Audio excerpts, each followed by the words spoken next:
Story 1. This happened to my cousin a couple of years ago, and since he has no interest in Reddit, he let me post it here. My family is from Chile, and my cousin could be considered a light-skinned Latino. He went on a vacation work trip to the United States of America with his group of friends, who are also a traditional dance group. While they were in the United States of America, they were hired to dance at a few events. During one of these events, he realized that the type of soda he likes had run out, so he went with his dance outfit on to buy some at a nearby store.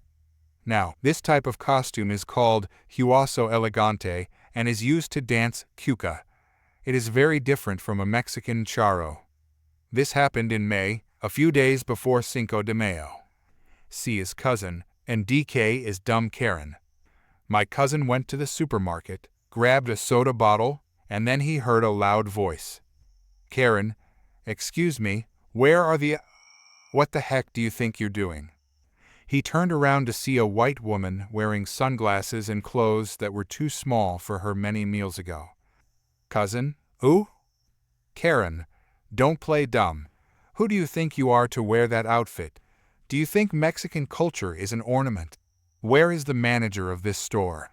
How dare they use Mexican culture to earn money?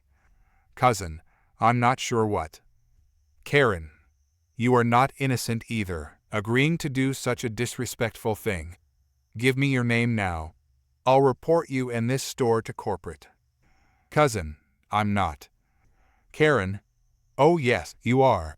You will do it now, or you are fired. At this point, the woman's screams had drawn a small crowd, while Karen gave a speech on racism, cultural appropriation, Mexico, and politics. At this point, my cousin was already angry. He needed to get back on stage soon, so he just interrupted her and said in his broken English, Cousin, Chilean insults, shut up already. I'm not Mexican, I'm Chilean. Mexico is not the only country in Latin America.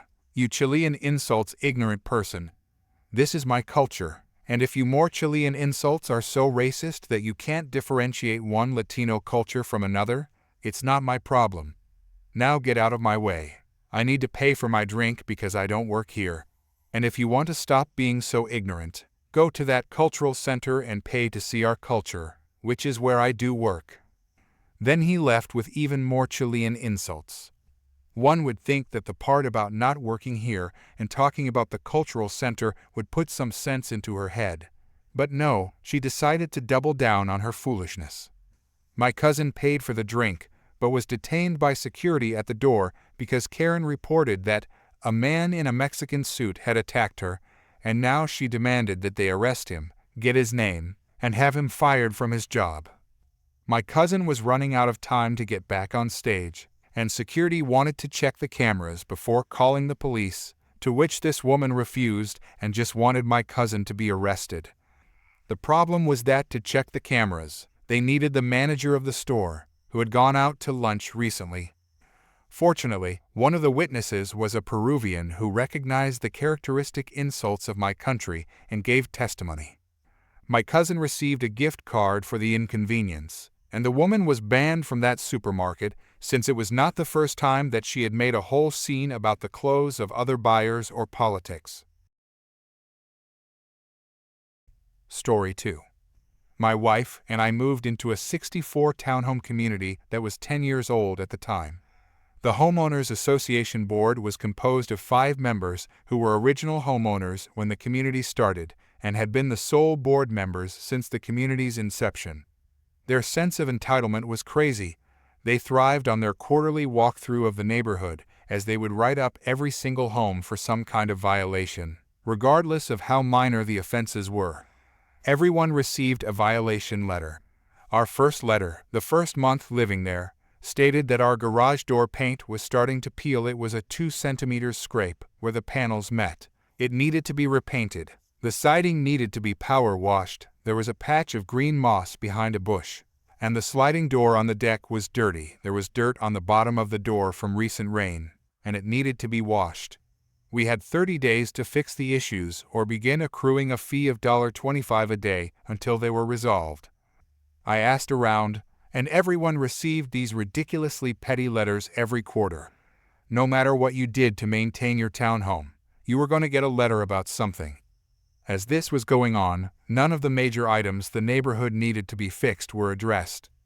After a decade since construction, the ground had settled unevenly, and many homes had standing water issues where it wouldn't drain after a storm. The rainwater would sit for 5-7 days in people's lawns. More importantly, there had been a legal fight with the town since the community started about our road being dedicated, meaning the town was responsible for snow removal.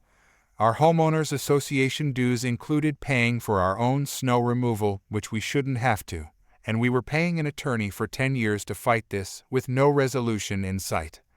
Fast forward 2 years, and a few of us had enough and decided to band together to replace the board at the next annual meeting.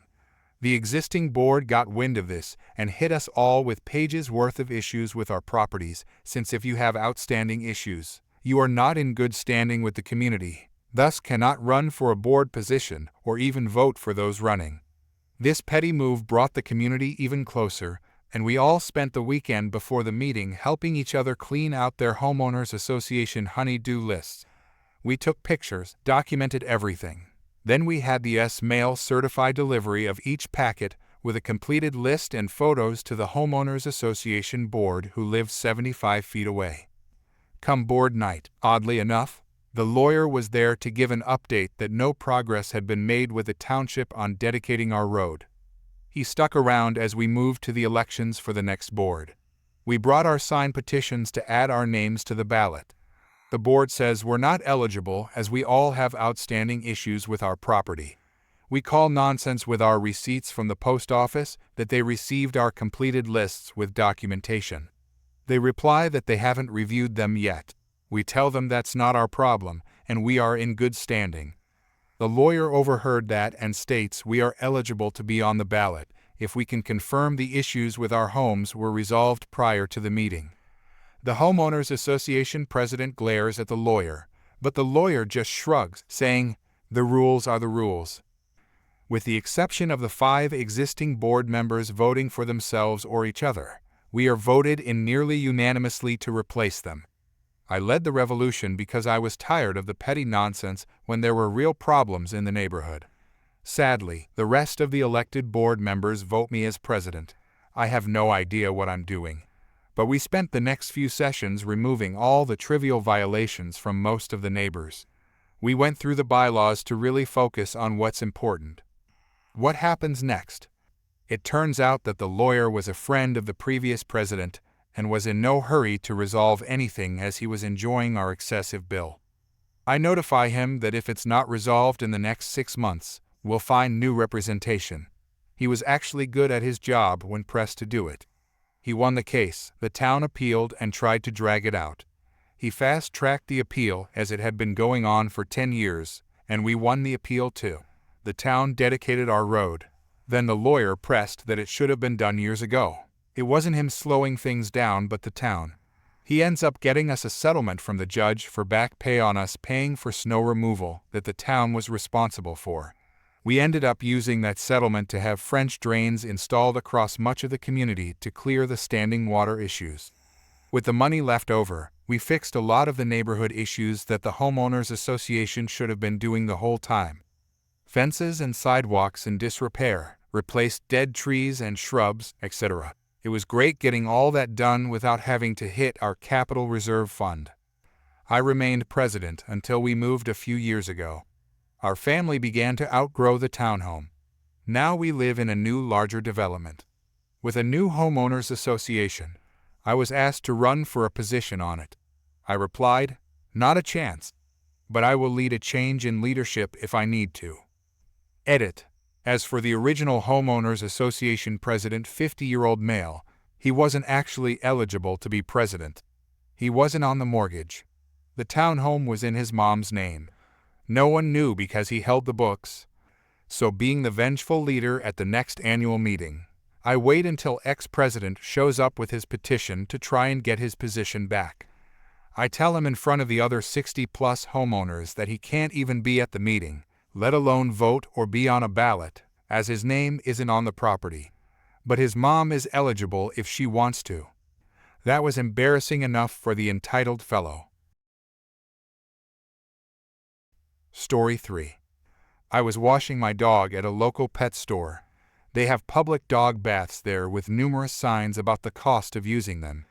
I was rinsing my dog off when I heard someone ask an employee, "Do you guys trim dog nails here?" I kept rinsing because I don't work there and assumed they were talking to an employee. I also couldn't see them because the dog bath is somewhat tucked behind some shelves. "Excuse me," I heard someone say in an annoying voice. I still didn't look up. "I don't work there." I heard the dog wash gate open, so I glanced over my shoulder. There are multiple baths to use there, and saw someone staring at me with their hands up. The confused customer pulled down their mask and strongly said, "Excuse me, do you trim nails here?" I replied, "Oh, I don't think they do, but I don't work here. You'll have to ask someone who does." "But I just asked you." "Why would I ask someone else?" they responded. "Because I don't work here," I reiterated. "If you don't work here, why are you washing someone's dog?" "I'm washing my own dog. This is a public dog bath," I explained, pointing at the sign that read, "Dog bath, $10 per use." "So you don't trim nails here? You just wash dogs?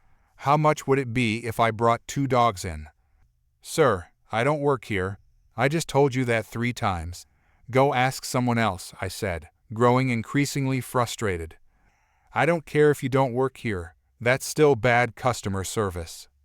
I already have a short temper with unreasonable people, but I was getting more than annoyed by this horrible customer, especially since he kept getting closer and closer in a gated bathing area, and my dog was starting to get agitated by him. I exclaimed, "I don't work here, you silly person. I told you over and over again. Please leave." My dog started growling, which he only does because of excitement. He's not aggressive. The customer stormed off, slamming the gate and knocking over some dog treats. I could hear him from the other side of the store yelling at the cashier. "Horrible customer. I want his name. Now. I want him fired." Cashier: "I'm sorry, who are you talking about?" "The employee at the dog wash." The cashier looked in my direction and said, "I'm the only employee here. That man washing his dog is a customer. Is there something I can do for you?" "Yes, get your manager on the phone." "But that man is not an employee. I'm actually the only employee here today." "I don't care." The cashier was silent for a few seconds and said, "I just told you he doesn't work here. I'm not calling the manager, but I am going to ask you to leave." "I'm not leaving until you call your manager. If you don't leave, I'm calling the police." "Forget you. I'm writing a review. This is terrible customer service." The horrible customer stormed out. I've never in my life been confused as an employee anywhere, especially at this pet store. They wear blue shirts. I was wearing a black hoodie. After he was yelling at the cashier, I couldn't tell if he was entirely sound of mind. Either way, I don't work here. Story 4. A few days ago, my family met at my great-grandparents' house for a family Christmas celebration. My great-aunt-grandma's sister was there with her grandson, his wife, and their child. This particular aunt is always causing drama in the family. We'll call her R. My dad took me to get my septum pierced for my 18th birthday early in 2023, so I've had it pierced for a while. I've only had the plain silver horseshoe I got back when it was first pierced for a while, but I recently got a new horseshoe piercing decorated with a bee on one end and a honeycomb on the other. It stands out more than the other one, so I guess she finally noticed it during our celebration. I was sitting on the stairs with my brother, as always. R was sitting on the floor across from the stairs with her great-granddaughter, S, and 2 of my younger cousins. She stared at me for a while, which I assumed was because of my hair, because she's never liked the fact that I shaved the sides and got an undercut. Instead, she asked me if I had my septum pierced. I said I did, and she simply asked, "Why?" Before I could even answer her, the answer would have been something along the lines of, "Because I wanted to." She goes, "You know, they say that a woman gets her septum pierced so her husband can attach her to a leash and drag her around by it." She actually said that in front of the 3 younger girls in the room. My aunt and uncle, who were sitting on the couch off to my left, were shocked. Since none of us wanted to cause a scene, we kind of just laughed it off. I was a bit snappy and said, "Well, mine is a horseshoe, not a ring, so it doesn't matter." The topic was dropped for a while. Later, after we all ate lunch, R cornered me by the bathroom after I washed my hands and demanded I take the piercing out because I was being a bad influence for poor SS was too busy playing around in her new princess dress to notice anything anyone else was doing. So that was bull. I'm a very anxious person normally, but this witch of a lady has had something against me and my dad basically my entire life. So I was sick of her crap. I told her to back off and to stop judging me and my decisions when she screwed up her own marriage, so much that her ex doesn't like being referred to as her ex because it connects him to her. She gave me so many nasty looks the rest of the afternoon. But I didn't care. I'm already planning on getting more nose piercings, and her stupid ideals can't stop me.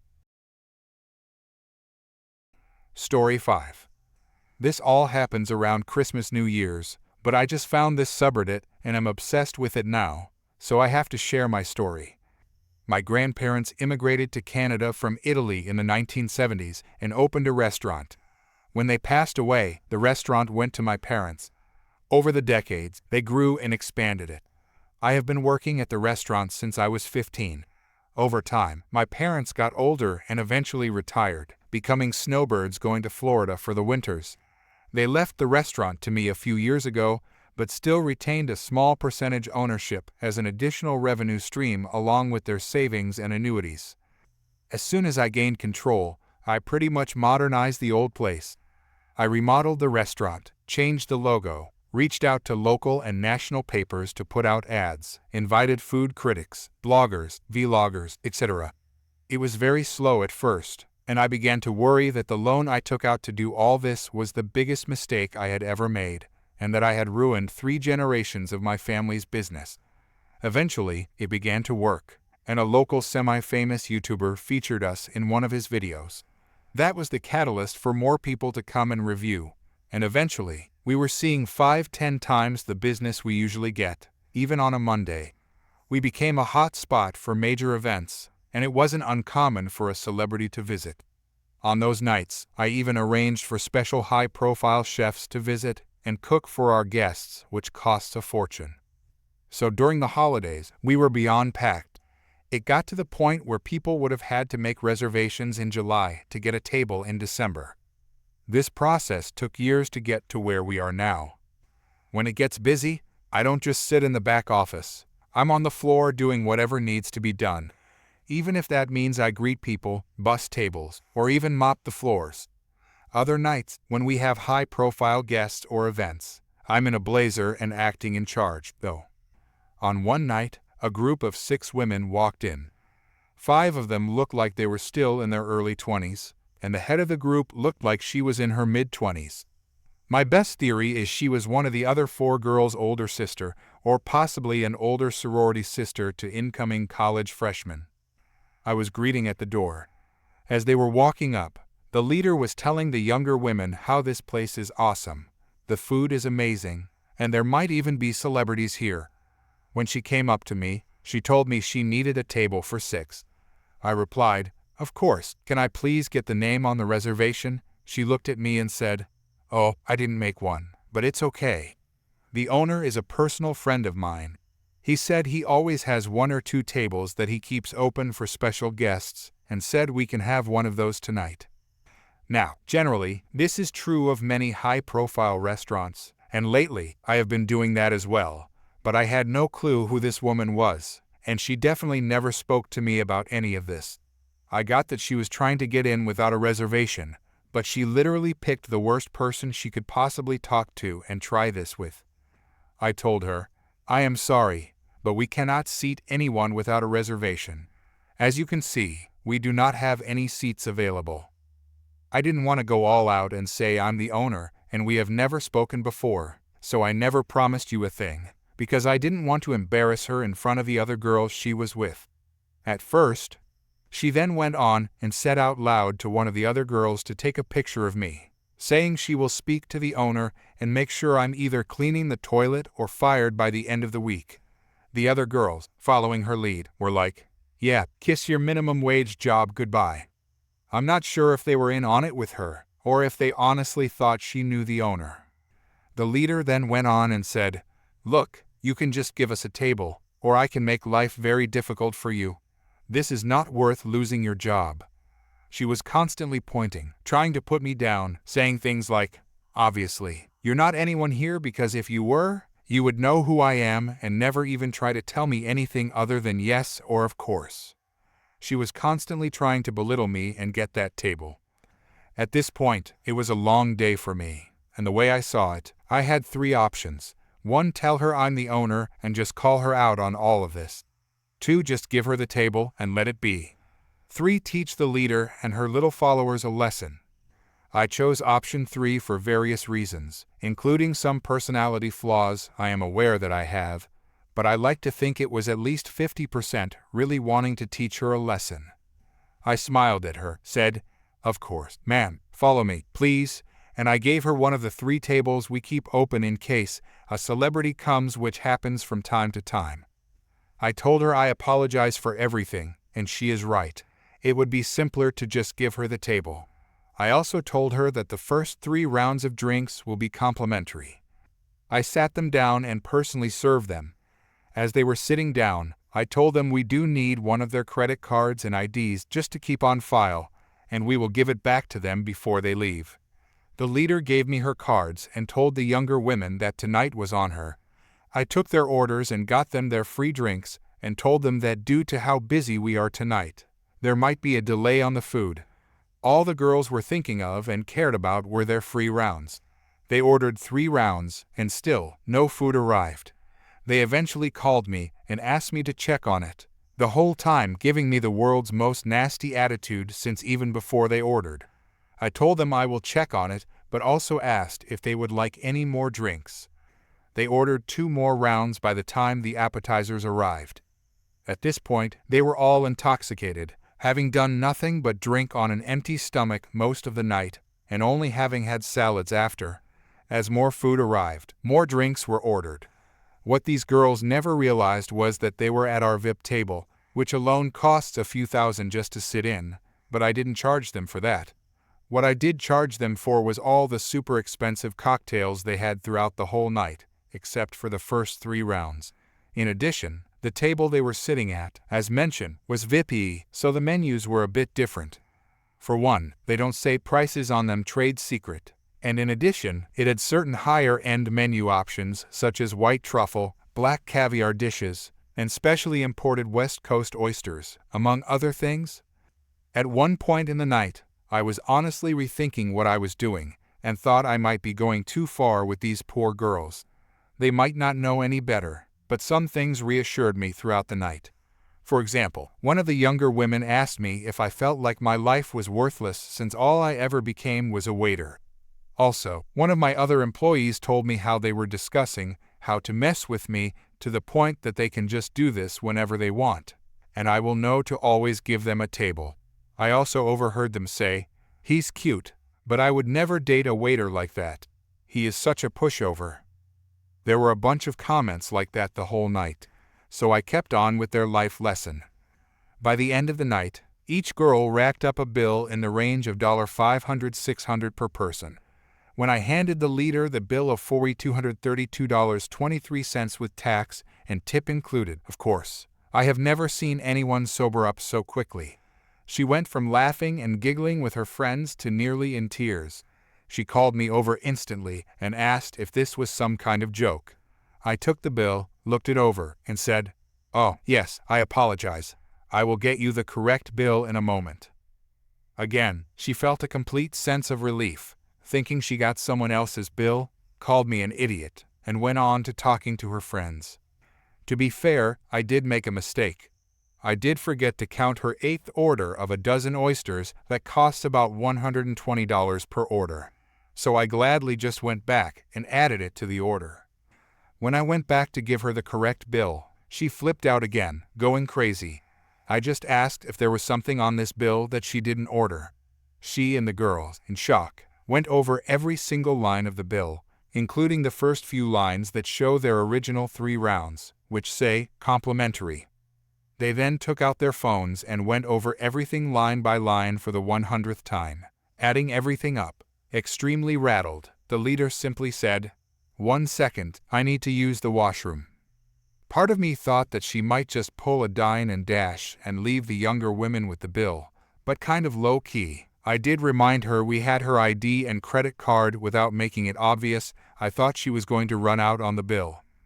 10 minutes later, she comes back with new makeup obviously. She had been crying and makes up a whole story about how the food was awful, the drinks were bad, and so on, demanding that as a bare minimum, I should cut the bill in half with the agreement that the younger women will chip in, even though she originally told them the night would be on her. Then, as if a light bulb went off in her head, she again mentioned her relationship with the owner as if it were to give me additional incentive to cut the bill in half. Holding back a grin at this point, I told her no. Just no, I can't change the bill. She whips out her phone and shows me a series of texts with someone called my restaurant's name owner, which I realized was what she was doing in the bathroom. Just probably changed one of the other women's contact names and deleted previous texts to start this new script. I read them, then clicked on the contact and told her that's not the owner's cell number. Her reply was, "He has multiple phones for business and stuff. Of course, you don't know all his numbers." I remember thinking, wow, this girl thought of everything except I'm the actual owner. I told her, how about this, if we call him and he says that it's okay to take 50% off the bill, then I'll do it.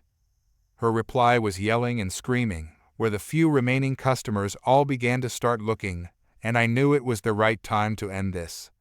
I told her, already in a less accommodating voice, "Cut it out, young lady. You don't know the owner, you have never been here before, and if you keep yelling, I will call the police." Her demeanor changed, and she was trying to defend herself the best she could. My reply to her weak comebacks was, "My grandparents founded this restaurant. My family has been running this place for generations. I have worked here almost my entire life.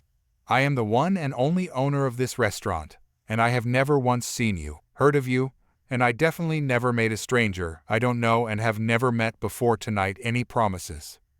The younger women were just frozen and didn't even know how to react. The leader was in tears. I said, "Now I gave you the table you wanted, one of your specially reserved tables for high-end clients, which I didn't charge you for, and I gave you 3 rounds of free drinks. If you don't pay your bill, I will call the cops and hand them your ID."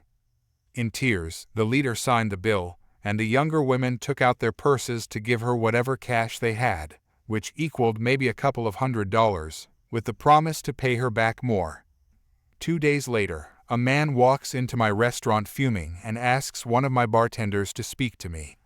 I was in the back office for a bit working, so he waited a good half hour for me. He was the leader's father. She was with him too, keeping her head down. I took them both to my office and showed him highlights of the security cameras, which had especially good quality audio because they were in the VIP area, which we had to keep good records of because we have had other unrelated incidents before. So I showed him most of it, their comments, their orders, everything. When all was said and done, he stormed out with her and was yelling at her the whole time they were walking away. Haven't seen or heard from either of them since. But the original bill, I gave them the one that didn't count the $120 oysters, is framed on my desk. Side note, I didn't lose as much overhead on the table and 3 rounds as you might think.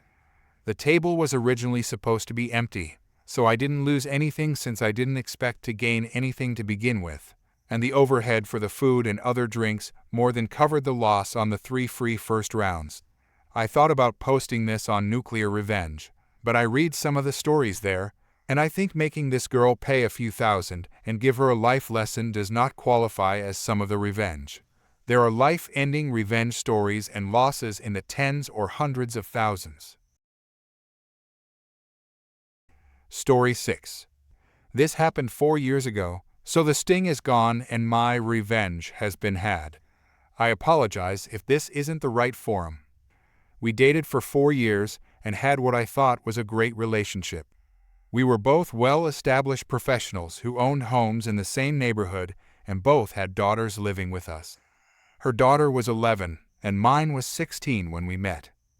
We had actually planned to get married, build a house, and raise the two together.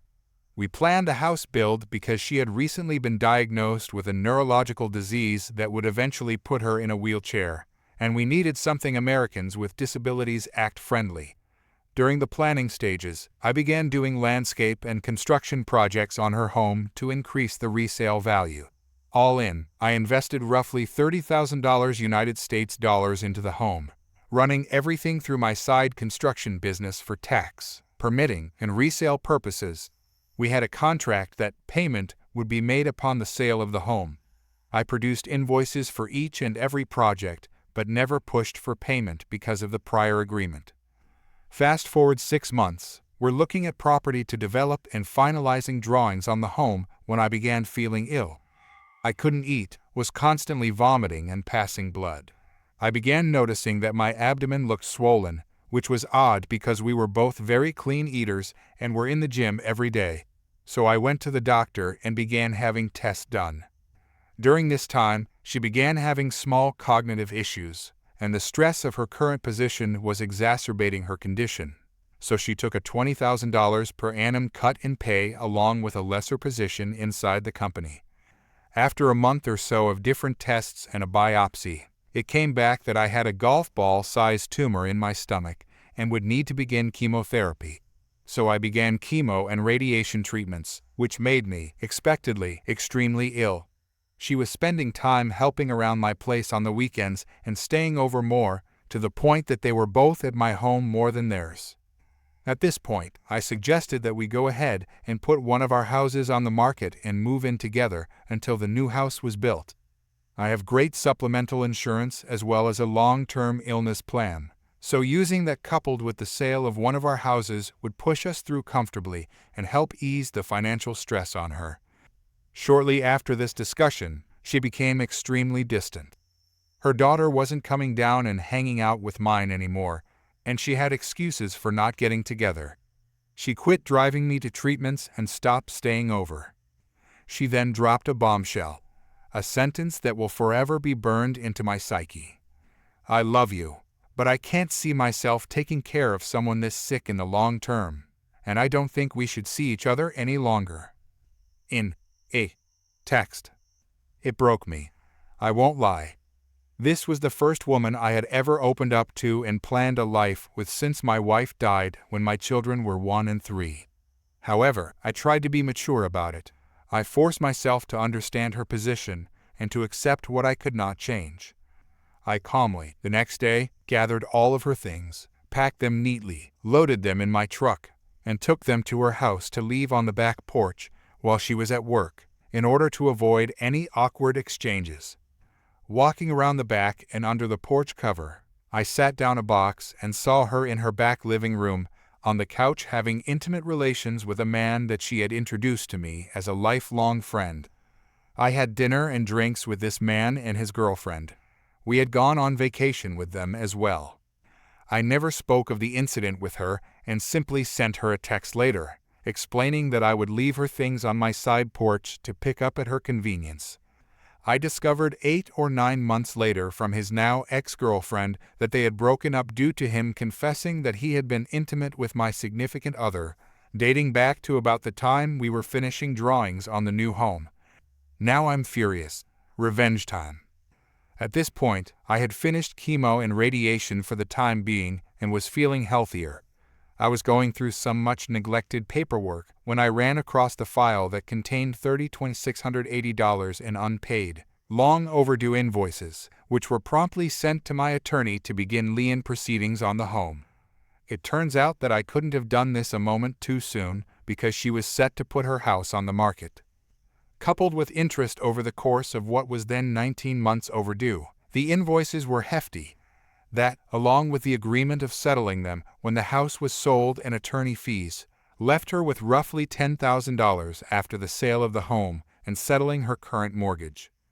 She promptly had to back out of the purchase of another home and moved in with her oldest daughter, son-in-law, and 2 grandchildren. She also had to leave her job and begin receiving disability. I ran into her a little over a year ago, and she looked as if she had aged 20 years and was in the wheelchair we had talked about. We chatted cordially but briefly, and I excused myself and went on with my day. A few days later, her younger daughter called me and spoke of my running into her mom, and asked if we could hang out sometime. I gave a vague answer, thanked her for calling, and again went on with my day. The ex then called me a week or so later and began apologizing for leaving me as she did. Again, cordial but short, I thanked her for calling and hung up. She began texting, and this went on for several weeks until one day she asked if I could ever see us rekindling what we had, to which I replied, "I can't see myself taking care of someone so sick in the long term. Remember the box on your back porch? Did you think that lifelong friend brought that over to you from my house? Good luck to you. Goodbye."